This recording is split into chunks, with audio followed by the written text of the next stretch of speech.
It is 2016. You are sitting in a television studio under lights that are too bright, and a microphone that is too close, and a host who keeps asking the same question in different ways. Did you recognize him? You have been answering this question for 45 years.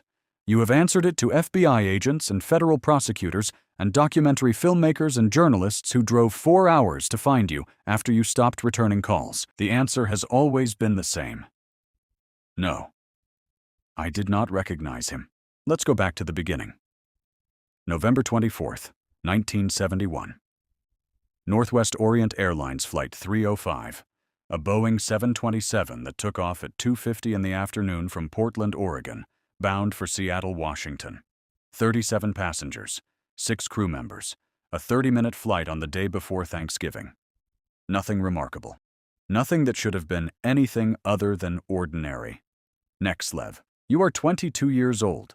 You are the newest crew member on the flight. You have been flying for a few years now, mostly domestic routes, working 12 and 13-day stretches, changing time zones, getting up early, going to bed late. You love this job. You love the motion of it, the way every flight is its own small world that begins and ends cleanly, medium. You do not know yet that this one will not end cleanly. During boarding, a man in a business suit with a black tie and white shirt sits down in seat 18E in the last row. He orders a bourbon and soda while the plane is still waiting to take off. He is quiet. He appears to be in his mid-40s. He is wearing dark glasses, gumroad.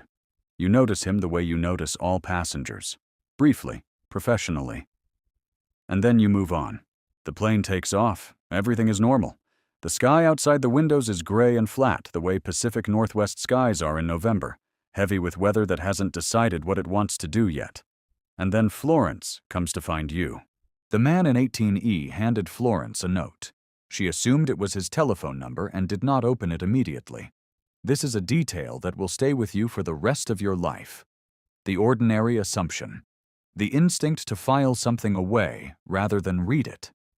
The fraction of a second between the world being normal and the world being something else entirely.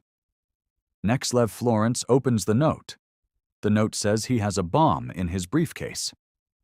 Florence goes back to him. He says, "No funny stuff." And then he asks for you specifically. He wants the young one. He wants you to come sit next to him.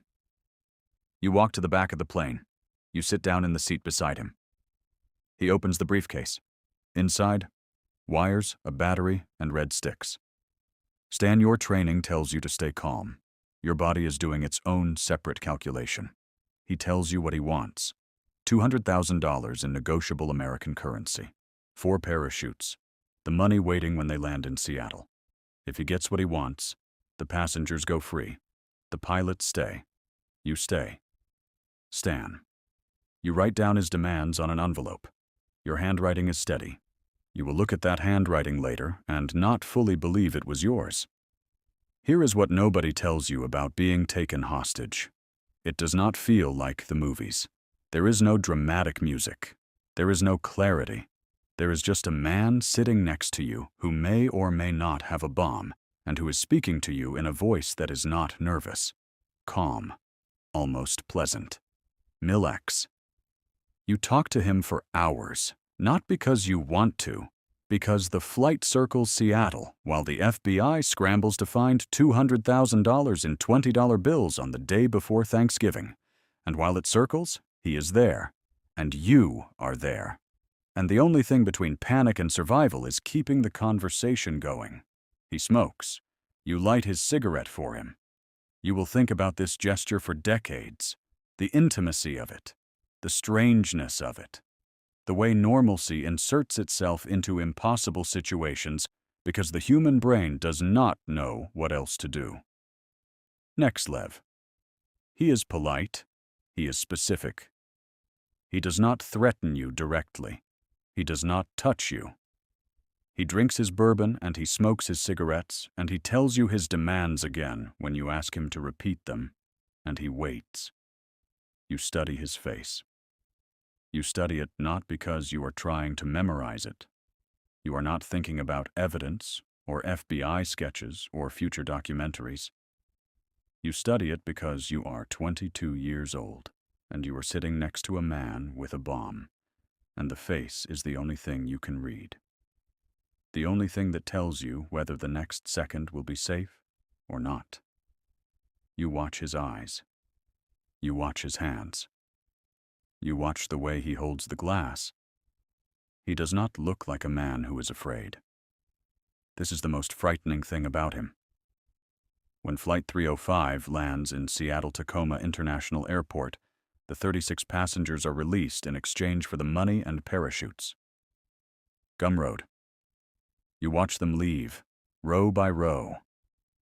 Ordinary people with ordinary Thanksgiving plans who will spend the rest of their lives telling this story at dinner tables and to grandchildren who will half believe them. You stay. The money is brought onto the plane. All of it in $20 bills. Every serial number photographed before it leaves FBI hands. He inspects it. He counts it. He nods. Stan. The plane takes off again. It is evening now. The lights of Seattle disappear below the clouds. The plane climbs and then levels out at 10,000 feet, the specific low altitude he demanded. Too low for normal cruising. The engines sound different at this altitude. The windows are dark and wet. Medium. He tells you he is ready. You help him open the door at the back of the aircraft. The rush of noise fills the cabin when it opens. Wind and rain, and the roar of the engines at 10,000 feet. You show him how to lower the stairs. You stand close to the edge of an open door in a moving aircraft in the dark above Oregon, and you are aware of the specific reality of the drop below you in a way that your body processes, but your brain refuses to fully accept. Medium. He straps on the parachute. He takes the money. He looks at you. And then he steps off the stairs and into the dark. At 8:13 in the evening, the aircraft pitches nose down briefly, the shift in weight as something leaves it. Gumroad. And he is gone. The plane lands in Reno at 10:15 that night. After a search, it is determined that Cooper, the money, and 2 of the parachutes are no longer aboard. Gumroad. The FBI is waiting. The questions begin. What did he look like? What did he say? Did you recognize him? Did he give you any indication of who he was? Did he say where he was going? Did he seem like someone with military training? Did he seem like someone with aviation knowledge? Did he seem like someone who had done this before? You answer everything you know. You answer it that night. You answer it the next week. You answer it for the next 45 years. The sketch goes out to every news organization in the country. The name on his ticket reads, Dan Cooper in capital letters. But a wire service mistakenly lists him as D.B.COOPER, and by the time the FBI corrects it, the error has traveled around the world. Stan D.B. Cooper, a name that belongs to no one, a ghost with a bourbon and a bomb. The search finds nothing. Thousands of square miles of Pacific Northwest wilderness. Search teams on the ground and in the air. Every suspect investigated and cleared. Every theory examined and abandoned. In 1980, a child digging on the bank of the Columbia River north of Portland finds a few stacks of rotting 20s. The serial numbers match. It is the only physical evidence ever recovered. Medium, it raises more questions than it answers.